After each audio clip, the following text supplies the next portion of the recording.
নমস্কার বন্ধুরা, একটি সুন্দর দিনের শুরুটা অনেক সুন্দরভাবে হোক আর সকলকে আমার ভিডিওতে স্বাগত জানাই।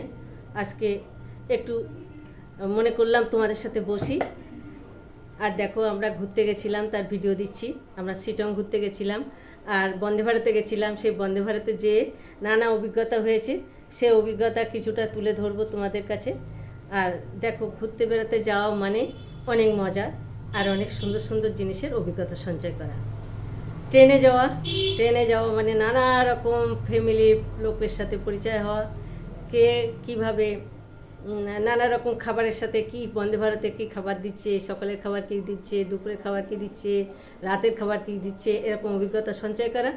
যে কোনো জায়গা মানে নতুন জায়গায় তুমি প্রবেশ করবে মানে তোমার কিছু শিক্ষণীয় বিষয়। তো এরকম প্রথম যখন আমরা হাওড়া স্টেশন থেকে বন্দে ভারত গেলাম, তখন আমরা বন্দে ভারত যখন প্রথম দেখলাম আসছে, সেটা ভিডিও করলাম। কী সুন্দর ঝিঝির মানে এগিয়ে আসছে।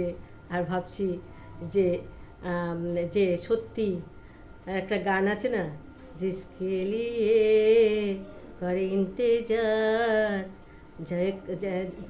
ছেলে ভয় বেকার আর সে আগাই আগাই, মানে সে ঘড়ি আগাই আগাই। তা সত্যি সেজন্য এসে গেছে। আর যখন আসলো, উঠলাম সব লাগেজপত্র নিয়ে। তারপরে আস্তে আস্তে আমাদের ব্রেকফাস্ট দিল, খাবার দিল, তারপরে চা দিল। এরকম দুপুরের খাবার কী দেয় সব দেখলাম। দেখে টেকে অনেক মানে মনে হলো যে এইবার বন্দে ভারতের কী খাবার দেয় আমি সেটা উপলব্ধি করলাম। এরপরে আমরা এনজিপি পৌঁছালাম। এনজিপির পরে আমাদের গাড়ি দাঁড়িয়ে ছিল, সেই গাড়ি আসলো। গাড়িতে করে আমরা সাইট সিন দেখতে দেখতে আমরা শিলংয়ে গেলাম। আর প্রথমে সাইট সিন দেখলাম আমরা একটা টি গার্ডেন। আর সেই টি গার্ডেনে যেয়ে আমরা সাজলাম, ওখানে যেয়ে তো ড্রেস পরা যায়। তারপরে ভিডিও করলাম, ঘুরলাম। তারপরে সবচেয়ে বড় কথা হচ্ছে পাহাড়ের লোকদের এত সুন্দর ব্যবহার, তাদের মানে এত সুন্দর, মানে তারা এত সুন্দরভাবে ওয়েলকাম জানায়। তারা মনে হয় আমাদের পরিবারের সাথে তাদের পরিবার অনেক দিনের পরিচিত। সুন্দর তারা ব্যক্তিগত কথা বলে, তারা তাদের ফ্যামিলির কথা বলে, আমাদের সাথে এতভাবে মিশে যায় যে বাড়ির মতন যেন মনে হয় বাড়িতে বসে খাচ্ছি। এমনভাবে সুন্দর করে খাওয়ায়, আরও কিছু লাগবে কি না। এই যে পাহাড়ের ভেতরে যে পাহাড়ের যে মায়া, এই জন্যে মানুষ হয়তো ছুটে যায়।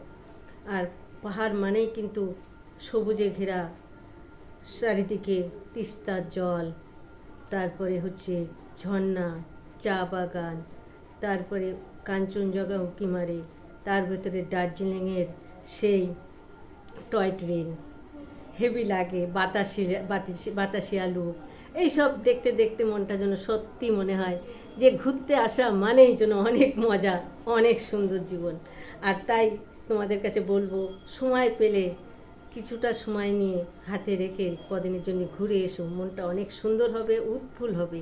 আর মনটাকে সব সময় কিছু সময়ের জন্য আনন্দ দেবে, তখন মনে হবে জীবনটা কত মধুর।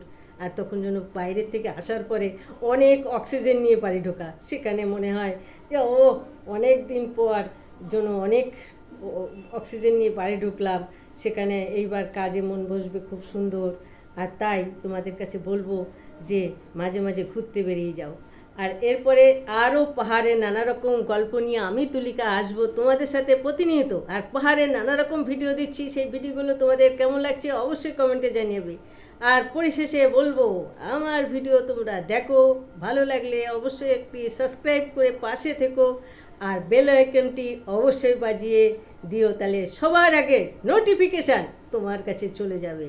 আর অনেক ভালো থেকো, সুস্থ থেকো, সুন্দর থেকো, আমার ভিডিও দেখতে থেকো। পরবর্তীতে আসছি নতুন নতুন অধ্যায় নিয়ে, নতুন নতুন রান্না নিয়ে। আমি তুলিকা প্রতিনিয়ত তোমাদের সাথে থেকো, আমার পাশে থেকো। Thank you for watching. Tata, bye by.